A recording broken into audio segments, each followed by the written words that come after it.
Muito boa tarde a todos. Dessa vez temos a ilustre presença do nosso queridíssimo Thiago Pedroso, que esteve no Pantanal de férias na última semana. Quero saber se você viu onça por lá ou não, Pedroso. Mas antes disso, já vou passar a bola para você. Que semana cheia, hein? Tivemos um downgrade aí da nota de crédito soberana americana, de AAA para dupla mais, resultado de Apple, resultado de Amazon. Hoje saiu o tão esperado payroll, que eu diria que é um indicador macroeconômico mais importante no momento que vivemos. E quarta-feira tivemos a tão esperada decisão do Copom. Pedroso, como é que foram as férias e como é que foi o mercado essa semana? Fala, Rafael. Fala, pessoal. Uma boa tarde para todo mundo. Onça eu não vi, não. Vi bastante jacaré. Capivara nem se fala, né? E Arara Capivara, pelo Azul? No jeito, Arara vai ficar Azul? em Não. extinção. Oi? No Arara Azul? Arara. Arara é boazinha, né? Ela vem praticamente na mão, né? Lá conferir como o agronegócio tá também, né? Porque aquele lugar lá não falta fazenda, milho e soja. Mas vamos começar aqui com o Brasil, né? Brasil, semana positiva para o Brasil, né? Bastante notícia que ajuda os mercados internos aqui. Eu vou começar lá pelo Boletim Focus, porque a gente teve uma nova revisão ali de estimativas. O mercado continua apontando para baixo a inflação. A nova projeção já está em 4,84%. Eu já tinha comentado que eu acho que a gente ainda vai ver a inflação aqui no Brasil esse ano dentro da meta de inflação. Acho muito provável que isso vai se encaminhar para acontecer em algum momento e está seguindo para esse movimento. O câmbio também, o mercado agora começou a precificar para baixo, né? Então, no Boletim Foco já estão colocando que dólar fecha o ano a 4,91. É um movimento de queda com relação ao número anterior, que estava em 4,97 na semana passada, e PIB continuou ali no mesmo patamar que estava. E aí, né, você falou aqui do Brasil com relação, dos Estados Unidos, perdão, com relação ao downgrade, né, da nota de crédito. Você está vivendo o momento oposto, né? O Brasil teve um upgrade da nota na semana passada e a gente vê nos Estados Unidos ficando para trás dessa vez. Que tempo, hein? Que coisa diferente está acontecendo. Brasil baixando juros antes dos Estados Unidos, tendo upgrade na nota, até meio estranho falar isso, mas vou voltar aqui na semana passada, eu acho que você deve ter comentado, né? Mas o Brasil teve ali um upgrade na nota de crédito local pela Fitch. Ela aumentou, eu tô subindo aqui o gráficozinho, a gente tá ali 2 passos de ter investment grade de novo, né? A S&P ainda tá atrasada, então é muito provável que ainda nas próximas semanas, meses, a S&P suba também a nota de crédito do Brasil, algo que já está sendo esperado, porque as outras duas, a Moody's e a Fitch, já subiu. E a gente fica 2 passos ali atrás de ser um bom pagador de novo, né? A gente tem investment grade, e aí, consequentemente, né, para quem nos acompanha aqui, a gente gosta de passar um pouquinho do que significa isso de fato. Investment grade é uma nota de crédito que dá para um país que é considerado um bom pagador. Faz um tempinho que o Brasil perdeu isso, se eu não me engano, foi em 2011. E daí... Desculpa, Perdão, não ouvi, Rafael. Foi 2015 que a gente perdeu. Foi ali na Foi bagunça da 2015, era perdão, Dilma. eu falei besteira aqui. Foi 2015. Ele ganhou em 2009, perdeu em 2015. E aí, basicamente, o grau de investimento, ele chancela o Brasil para receber recurso de muitos fundos que não podem investir em países que não têm essa classificação, né? Então, por exemplo, os grandes fundos de pensão no mundo inteiro não podem investir no Brasil hoje. A gente é considerado um país ali com um risco de calote um pouquinho maior, mais especulativo. Então, se a gente chegar lá no investment grade de novo, o Lula vai dar sorte ali, porque de novo vai acontecer no governo dele, mas vai ser muito positivo para o Brasil. E aí, de notícia essa semana, mais importante com certeza foi a reunião do Copom, decisão aqui de levar a Selic para baixo. Então, tivemos aqui a Selic caindo 0,50%, a decisão do Banco Central ali do Copom chegando a 13,25% ao ano. É o início do ciclo de queda. Pode parecer pouco, né? 0,5%, mas o mercado tá já com uma cabeça lá na frente. Então, quando eu olho aqui as projeções futuras, o mercado está precificando que os juros terminam esse ano a 11,25%. E no final do ano que vem já está colocando na conta 9% de juros, né? Selic final lá, terminando o ciclo mais ou menos nesse patamar. O que isso significa, né? A gente deve ver um cenário positivo para a economia conforme isso bater nas empresas, só que no primeiro momento as empresas ainda estão pegando aqui na rabeira, no retrovisor o que aconteceu. Então, principalmente varejo, empresa de consumo, ainda deve ter um trimestre bem difícil, tanto que o varejo ainda está sofrendo, né? No dia que saiu a decisão do Copom, as empresas mais ligadas ao setor doméstico tiveram uma correção. muito porque o mercado ainda está nessa perspectiva de que os resultados ainda vão continuar pressionados pelo ambiente que estava até então. Daqui para frente, tudo indica que as coisas podem melhorar, mas eu vou colocar um adendo aqui, daqui a pouco eu vou comentar o porquê. Quer falar alguma coisa, Rafa? Eu ia falar, Pedroso, como você mesmo disse ontem na Jovem Pan, né, e parabéns pela atuação, muito bom. O mercado já estava precificando 0,5% de corte, e aconteceu aquele famoso movimento de compra no boato, vende no fato. E aí, um dia após a decisão do Copom, né, que foi algo positivo em tese para a economia, a gente viu uma realização do nosso índice Bovespa e uma forte valorização do dólar, né? Mas o que mais me chamou a atenção, Pedroso, na votação, o Copom ele tem 9 membros, né? E o PT, o Lula, né, indicou 2 membros, um deles sendo o Galípolo, que deve assumir ali no começo de 2025, quando acaba o mandato do Campos Neto. E tivemos 4 votos a favor de 0,25% de queda e 5 votos a favor de 0,5%. Então, não foi uma decisão unânime, teve muita divergência, mas o Campos Neto, que em tese é um inimigo ali, né, da ala mais politizada do PT, né, ou enfim, fizeram parecer isso no passado, ele acabou votando junto com o Galípolo ali para cortar 0,5%, né? Eu ia até chegar nesse ponto, né? O voto dele, Junto com o Galípolo, foi considerado importante para evitar ruído. Então, parece que foi até um jogo de carta marcada, de certa forma, parece que as coisas foram encaminhadas para acontecer assim. É importante ter o voto ali dos falcões para não deixar o mercado extrapolar nas expectativas, mas ao mesmo tempo todas as condições técnicas estavam na mesa para que acontecesse esse corte de 0,50. Então o mercado ao mesmo tempo não fez uma leitura de interferência política, porque você tinha inflação desacelerando, bastante dados que comprova isso, e outro, o juros real do Brasil era o maior juros do mundo, a gente estava com juros real de 10% praticamente. Então já estava algo extremo, ao mesmo tempo que você teve ali o Roberto Campos Neto votando em linha com o Galípolo não exagerou, tinha algumas pessoas no mercado falando que ele ia colocar 0,75, né, no voto, ele não exagerou, então ficou uma decisão mais racional. E aí, com relação ao movimento do mercado, eu quero subir aqui um gráfico, esse daqui é a curva DI, e basicamente, desde março, mais ou menos, a gente viu o início de ciclo de queda na curva de juros mais forte, né? E mais ou menos desde junho, o mercado já vem precificando esse cenário que aconteceu agora. Então, por mais que a dúvida fosse ali entre 0,25 e 0,50, o mercado já vinha colocando bem na conta que acontecesse esse movimento de queda de juros. Então, exatamente por isso, a Bolsa corrigiu ali no dia. E aí a famosa frase que a gente sempre fala, né? Sobe no boato, corrige no fato. E foi o que aconteceu dessa vez. Então, no final do dia, sim, Copom, uma decisão relativamente próxima do que o mercado já esperava, não mudou muitas perspectivas futuras, o mercado já estava esperando que essa queda iria acontecer. Eu vou entrar até aqui num ponto que eu acho que é importante, que eu quero subir aqui antes de falar do restante. Primeiro, vamos falar aqui da Petrobras, que aí eu vou comentar do que eu acho que impacta aqui no Copom. A Petrobras anunciou, né, a nova política de dividendos, e ela vai pagar ali 45% do fluxo de caixa livre aos acionistas. Antes era 60%, então diminui, mas ainda assim foi uma notícia mais positiva do que esperado. O papel se manteve até em alta nos últimos dias. Ontem à noite, saiu o resultado, veio ali um pouquinho melhor o lucro, mais ou menos em linha com o esperado. Hoje caindo um pouquinho a Petrobras, mas nada relevante, também corrigindo um pouco depois da alta dos últimos dias.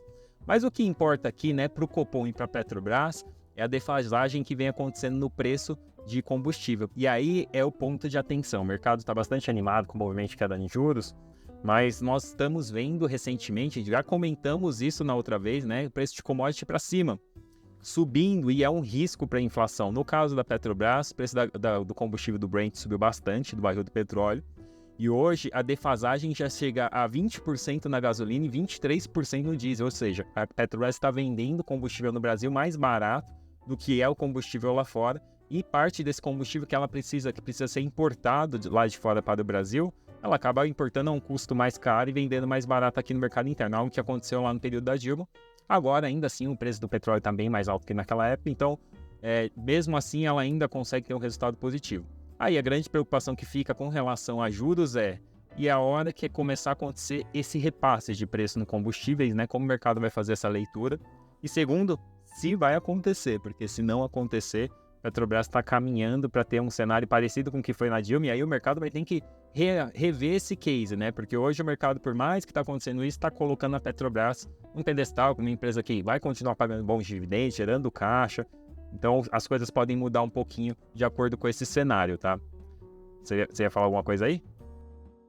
Eu ia comentar, Pedroso, que essa questão das commodities, né, a subir no mundo inteiro, petróleo, commodities agrícolas, minério, que seja, e isso afeta, né, a política de juros mundo afora. Essa semana, a gente teve uma forte abertura na curva de juros americana, especialmente nas vértices mais longas, 10 e 30 anos. E a curva está cada vez, né, ficando menos desinvertida, né, porque ela estava muito invertida, ou seja, as vértices curtas lá fora, o tesouro de 2 anos estava pagando muito mais do que o tesouro de 10 anos.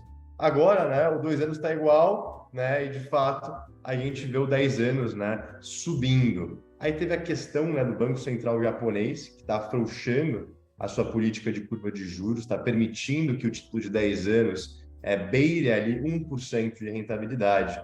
E a gente não fala muito de Japão aqui, mas eu acho que uma notícia tão relevante, Pedro, eu queria saber um pouco da sua opinião. O Japão é um grande exportador de liquidez para o mundo. Por quê? Porque você se endivida lá e aplica, né, nos juros de outras economias. Lá é praticamente zero juros, né? Quem faz muito isso é o Warren Buffett até, né? Ele tem dívidas da Berkshire em ien, né? Que ele acaba reinvestindo em empresas japonesas, mas também nos Estados Unidos. Com essa curva de juros lá subindo no Japão, a gente pode ver, né, o mercado tendo uma sugando liquidez em tese, né? Algo que não ajuda e também pressionou os rendimentos dos títulos lá fora, né? E eu até vi ontem, Pedroso, que o Fed de Cleveland, que faz previsões quanto à inflação nos Estados Unidos, está projetando uma alta mensal no CPI do mês passado, que sai semana que vem, se eu não me engano, de 0,6%. Se a gente normaliza isso, a gente está falando de 3,6% de inflação ao consumidor nos Estados Unidos. Em junho, foi 3%.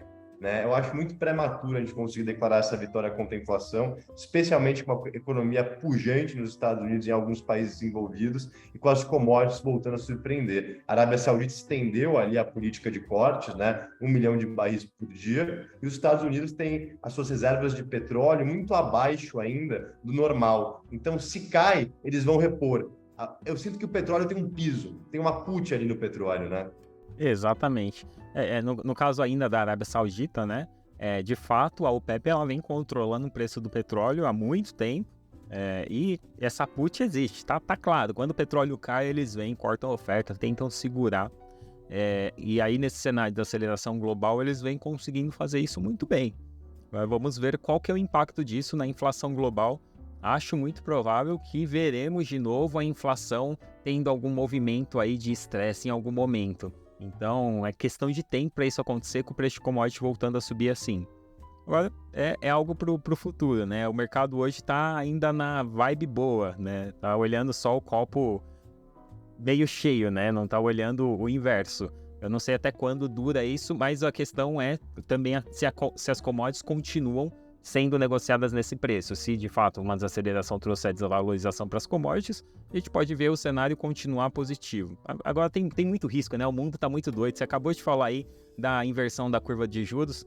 Eu não sei se eu estou errado, você me corrija, mas eu acho que nunca teve um cenário de acontecer o que aconteceu, dessa inversão na curva de juros e não ter uma recessão. E a gente está caminhando para esse cenário, né?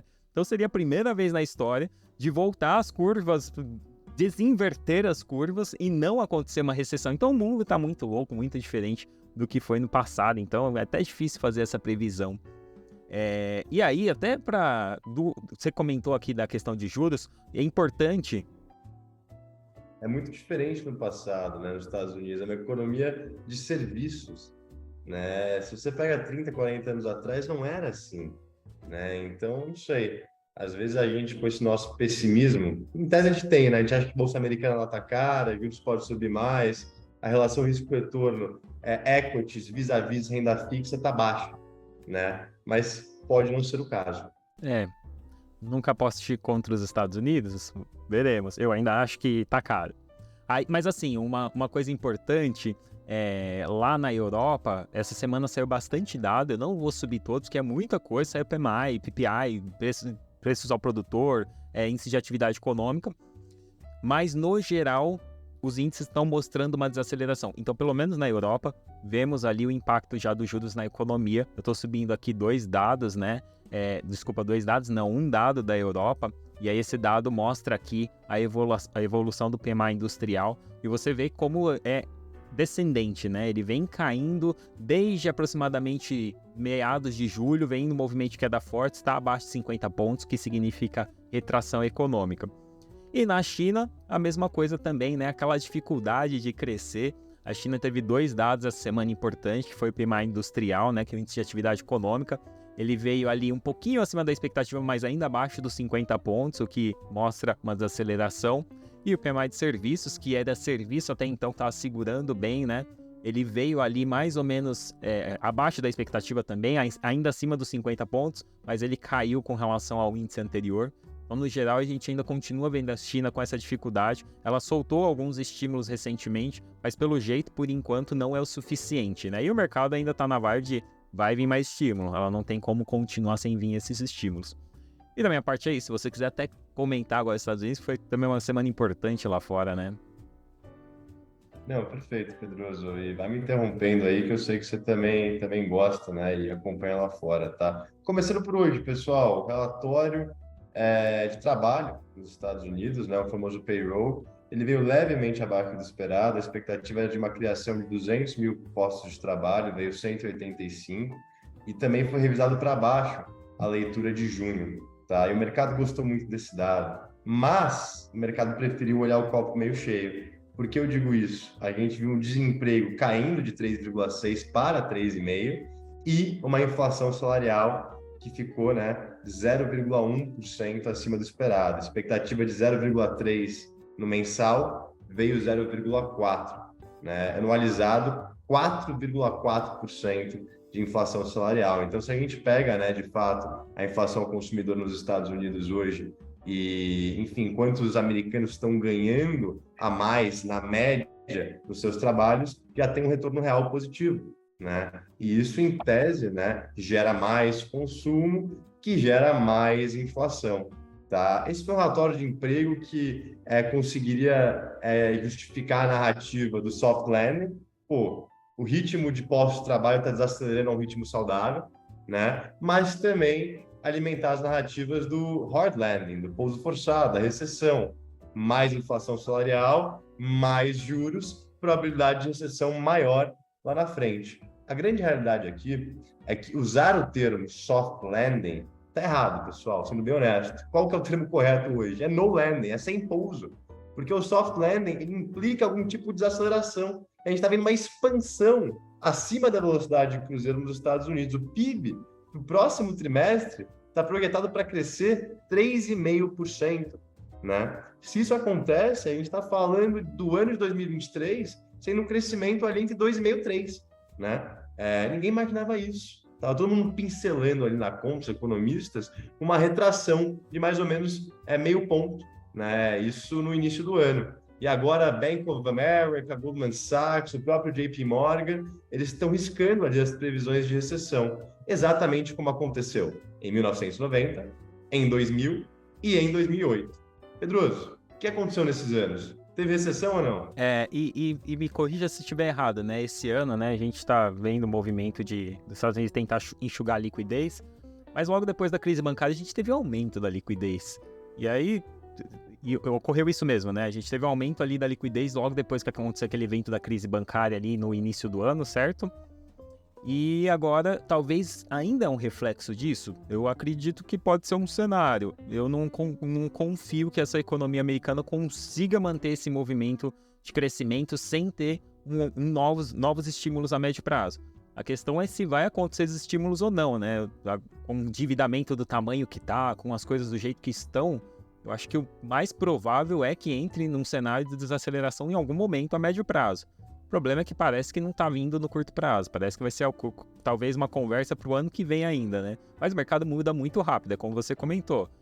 E aí o mercado ele tende a querer se enganar, né? Como diz um gestor que eu acompanho, O mercado gosta de ser feliz, ele gosta da notícia boa. Ele não gosta de ver a notícia ruim, então ele vai empurrando com a barriga até vir de fato essa notícia.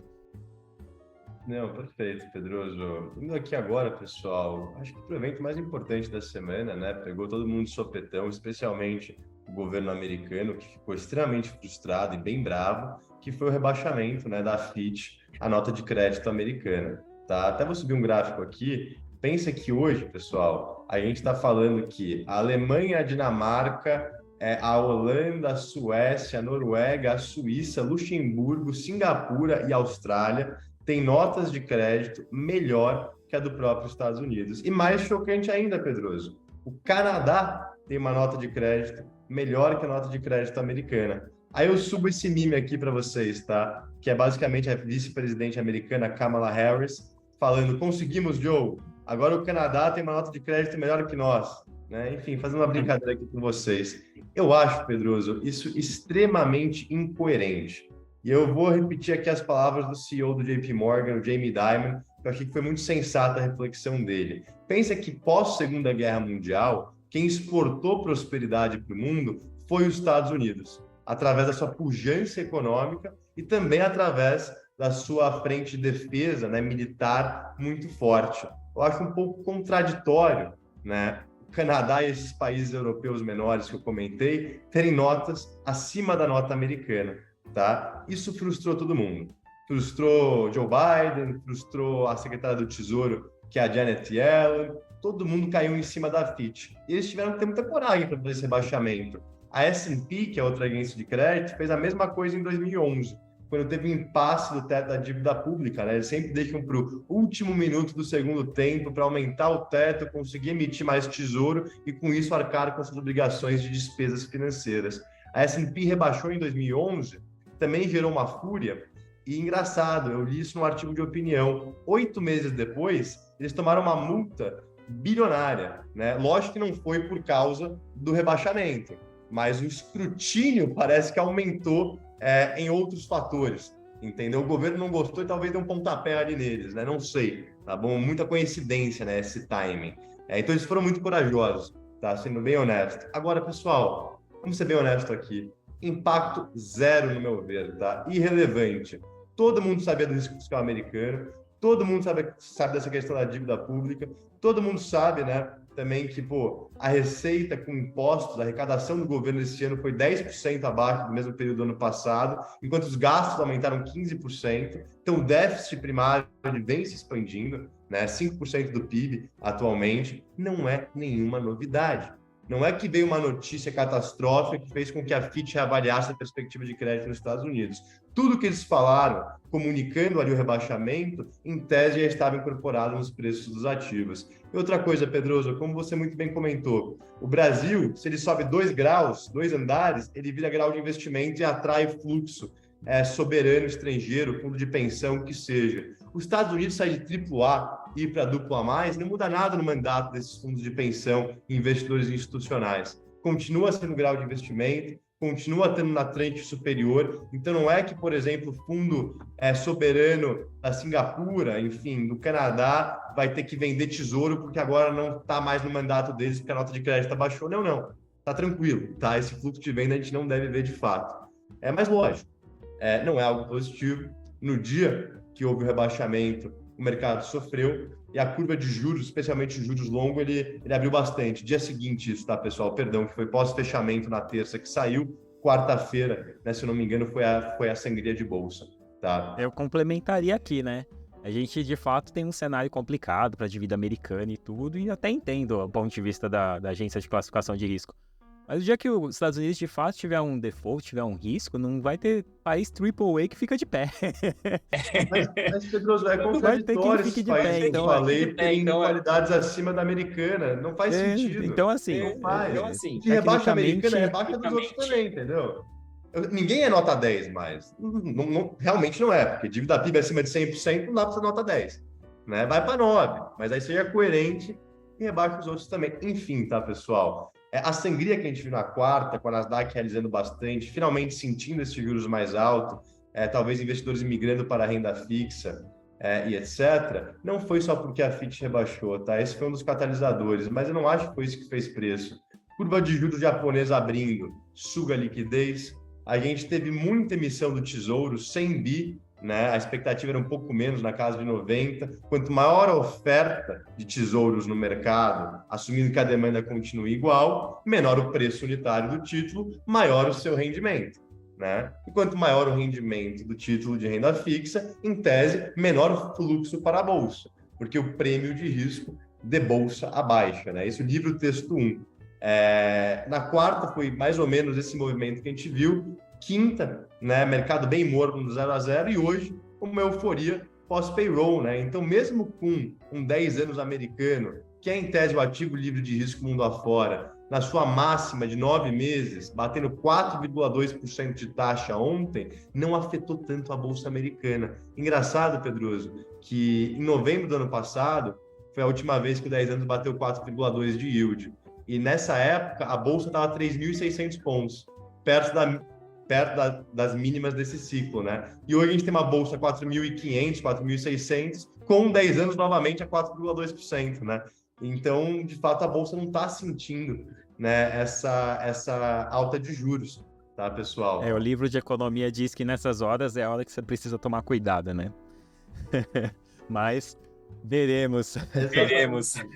E galera, só para finalizar essa parte dos treasuries, né, que de fato essa ponta longa abriu bastante, pô, tem taxa para você estar exposto ali. Olha que maravilha, Pedroso, olha o gráfico que eu peguei, que bacana. E aí fala um pouquinho do dólar, tá? Eu quero saber a sua opinião quanto a isso.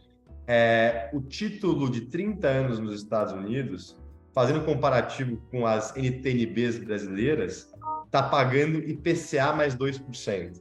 Esse é o juro real de 30 anos lá fora. A inflação implícita é 2%, o 30 anos está pagando 4%, você tem um ganho real ali de 2%, né? No Brasil, a gente consegue o quê? IPCA mais 5%? Por aí, para esse período.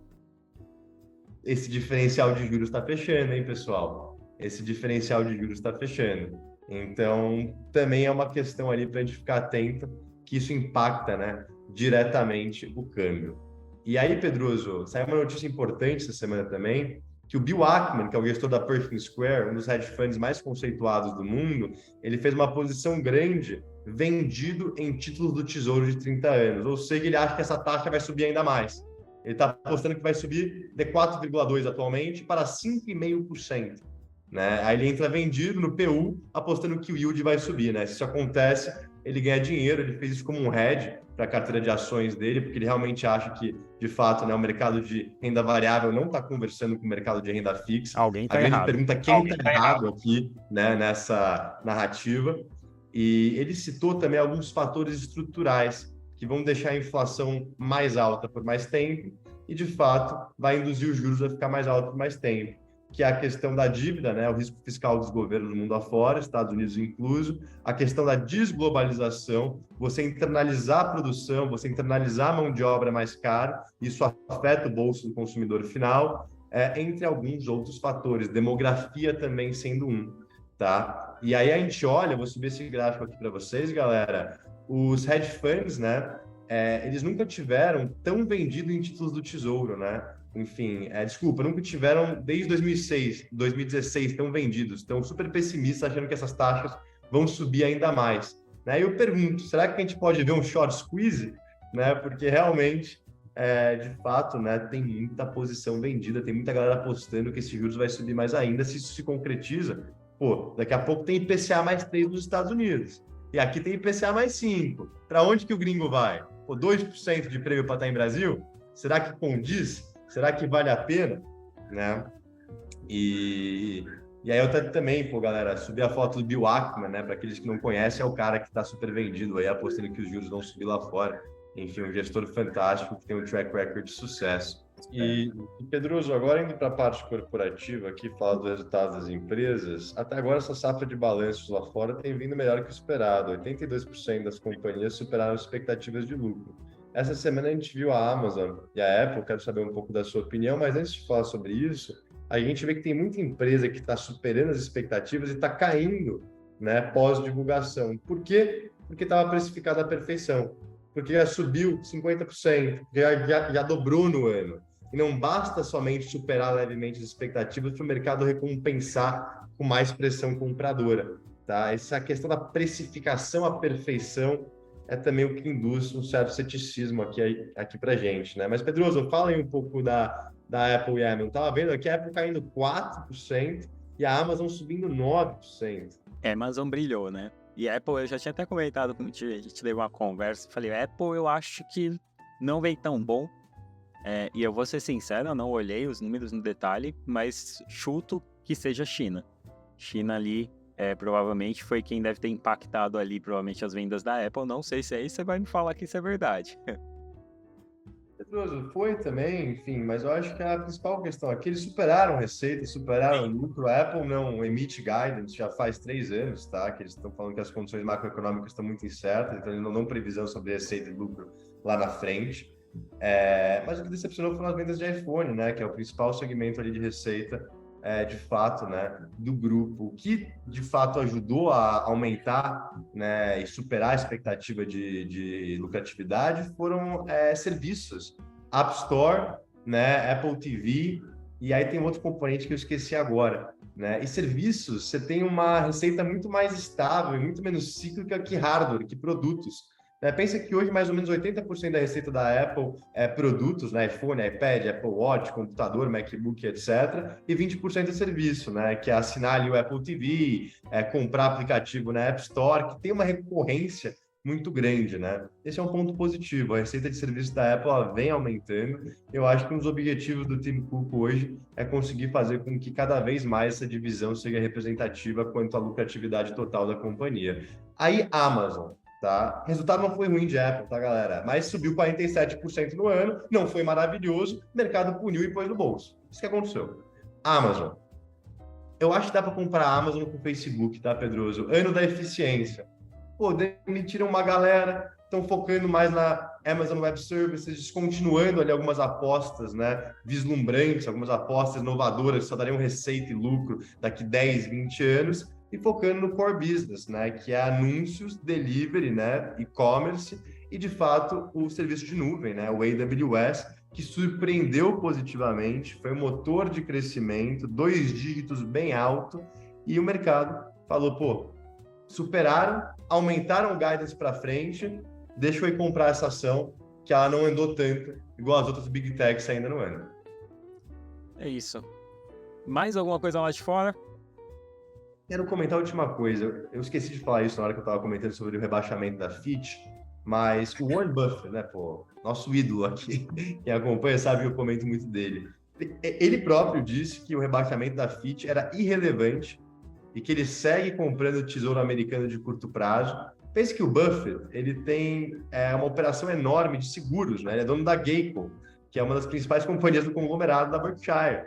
Eles têm um float, que basicamente é o dinheiro pago, né, pelos clientes, que deve ser utilizado para pagar eventualmente, né, em caso de ocorrer um acidente, de ser acionado o seguro, ele está rendendo 5,5% ao ano. Livre de risco do Treasury, está dando risada. Né? O cara tá tranquilinho. O Elon Musk falou também, essa semana em entrevista, que comprar Treasury de curto prazo é um no-brainer, né? Ou seja, não tem dúvida, tem que se expor ali, guardar o caixa, ganhando 5,5% ao ano em dólar, tá bom? Com isso eu encerro, Pedroso. E o velhinho lá Vamos desejar um bom final de semana aí pra galera. O velhinho de Omaha, que tem a Jayco, né? Ele fez essa compra, foi uma das primeiras empresas que ele comprou. Ele estudou esse case lá atrás, ganhou algum dinheiro, mas saiu da posição. Mas esses dias eu vi uma entrevista falando que foi uma das maiores arrependimentos dele, porque essa ação se valorizou várias vezes e ele só foi voltar para essa posição algum tempo atrás, né? Não, mas a própria Berkshire tem muita operação de seguro lá dentro, sim, né? São enormes esse ramo. E ele entrou de propósito, tá, Pedroso? Porque ele falou, cara, eu sou um bom administrador de dinheiro, qual business eu consigo recolher dinheiros de outras pessoas para eu investir? E seguros é isso. Se não tem o sinistro ali, tem o float e você vai rendendo a grana do cara que está pagando o prêmio. Né? Só se aciona ali o sinistro que você tem que desembolsar o dinheiro. E ele é craque nisso, né? Aplicar dinheiro, alocar capital. É isso aí então, Rafa. Acho que fica aqui por hoje, pessoal. Uma boa tarde para todo mundo, um ótimo final de semana. Algum comentário adicional? Você também tá passeando hoje, né? Pô, Pedroso, eu tô aqui no interior de São Paulo, São Carlos. Semana que vem não estarei com vocês, né? Vou tirar as minhas férias, fiquei com inveja de você no Pantanal. E dessa vez vou eu dar uma descansada. Mas na próxima, estou de volta. Galera, bom descanso para vocês, ótimo final de semana. Deixa aquele likezinho, que é assim que o YouTube reconhece e propaga nosso conteúdo. Grande abraço a todos. É isso aí, tchau, tchau, pessoal.